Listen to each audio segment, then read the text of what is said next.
কাঁচা আম ফুরিয়ে যাওয়ার আগেই তৈরি করে নিন সুস্বাদু এই আমের আচার। আর এই আচারটা খেতে এতটা টেস্টি হয় যে চুলা থেকে নামানো মাত্রই ফুরিয়ে যাবে নিমিষেই। কোনো প্রকার ঝামেলা ছাড়াই চিনি দিয়ে কিন্তু সুস্বাদু এই আমের আচারটা তৈরি করে নিতে পারবেন। চলুন মূল রেসিপিটা দেখে নেওয়া যাক। আমের আচার তৈরি করার জন্য আমি প্রথমেই প্যানে নিয়ে নিচ্ছি এখানে হাফ কাপ পরিমাণে সরিষার তেল। আর অবশ্যই কিন্তু সরিষার তেলেই আচারটা তৈরি করতে হবে। তেল গরম হয়ে আসার পরে এতে আমি দিয়ে দিয়েছি টুকরো করে কেটে রাখা আম। আমি আমগুলো খোসা ছাড়িয়ে এরকম টুকরো টুকরো করে কেটে ভালো করে পানি দিয়ে ধুয়ে তারপর পানিটাকে ঝরিয়ে নিয়েছি। আর ভালোভাবে কিন্তু পানিটা ঝরিয়ে নিতে হবে। এখানে 1 কেজি পরিমাণে আম নিয়েছি। আর এই আমের টুকরোগুলোকে তেলের উপর ভেজে নিতে হবে। চুলার আঁচটা মিডিয়ামে রেখে কিন্তু আমের টুকরোগুলোকে ভেজে নিতে হবে। 3 থেকে 4 মিনিটের মতো আমি ভেজে নিয়েছি। এই পর্যায়ে আমি দিয়ে দিচ্ছি হাফ চা চামচ পরিমাণে বিট লবণ। আপনাদের কাছে যদি বিট লবণটা না থাকে সেই ক্ষেত্রে খাওয়ার যে সাধারণ লবণ সেটাও ব্যবহার করতে পারেন। আর দিয়ে দিচ্ছি 1 চা চামচ পরিমাণে ভেজে নেওয়া শুকনো মরিচ গুঁড়া। ডাল যার যার পছন্দ মতো বাড়িয়ে বা কমিয়ে নিতে পারেন।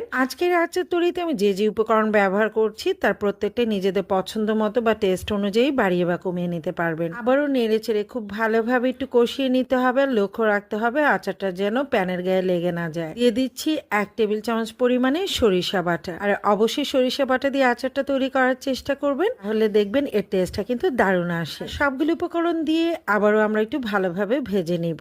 একদম যখন এরকম ভাজা ভাজা টাইপ হয়ে যাবে অর্থাৎ কষিয়ে নেওয়ার মাঝেই দেখবেন যে আমের টুকরোগুলো অনেকটাই সেদ্ধ হয়ে গেছে। এ পর্যায়ে আমি দিয়ে দিচ্ছি মিষ্টির জন্য মেজারমেন্ট কাপের 1 কাপ পরিমাণে চিনি। কিছুক্ষণ নাড়াচাড়া করলে দেখবেন যে চিনিটা মেল্ট হয়ে গেছে আর চিনি থেকে পানি বের হয়েছে। আর এই পানিতে কিন্তু আচারটা পারফেক্টলি ভালোভাবে সেদ্ধ হয়ে যাবে। কোনো প্রকারের এক্সট্রা পানি কিন্তু কোনোভাবেই আচারে ব্যবহার করা যাবে না। আমি সামান্য পরিমাণে জর্দার রং দিয়ে দিচ্ছি। এটা অপশনাল, চাইলে দিতেও পারেন, না চাইলে নাও দিতে পারেন। তাহলে এখানে যে অরেঞ্জ ফুড কালার সেটা ব্যবহার করতে পারেন, তাহলে আচারের কালারটা কিন্তু খুব দারুণ আসে। ভালোভাবে নেড়েচেড়ে একটু মিক্স করে নিয়েছে। আর দেখতে পাচ্ছেন এখন আচারের লুকিংটা কিন্তু অনেকটাই চেঞ্জ হয়ে এসেছে। আবারও আমি আচারটাকে ভালোভাবে ভেজে নিব যাতে করে চিনি থেকে যে এক্সট্রা পানিটা বের হয়েছে সেটা যেন ভালোভাবে শুকিয়ে যায়। আচারটা অলমোস্ট রেডি হয়ে গেছে। আর নামিয়ে নেওয়ার ঠিক আগ মুহূর্তে আমি দিয়ে দিচ্ছি 5 ফোড়ন গুঁড়ো 1 চা চামচ পরিমাণ। আমি আমার টেস্ট অনুযায়ী সবগুলো উপকরণ ব্যবহার করেছি। আপনাদের টেস্ট অনুযায়ী বাড়িয়ে বা কমিয়ে নিতে পারবেন, কোনো সমস্যা নেই। 5 ফোড়ন গুঁড়ো দিয়ে জাস্ট ভালোভাবে একটু মিক্স করে নিচ্ছি। আর 5 ফোড়ন গুঁড়োটা দিয়ে কিন্তু লাস্ট পর্যায়ে খুব বেশি সময় এটাকে ভেজে নেওয়া যাবে না, জাস্ট নেড়েচেড়ে মিক্স করে নেওয়া পর্যন্তই ভেজে নিতে হবে। তা না হলে দেখা যাবে 5 ফোড়নের যে সুন্দর একটা সুঘ্রাণ রয়েছে সেটা কিন্তু আচারে পাওয়া যায় না। আমার আচারটা কিন্তু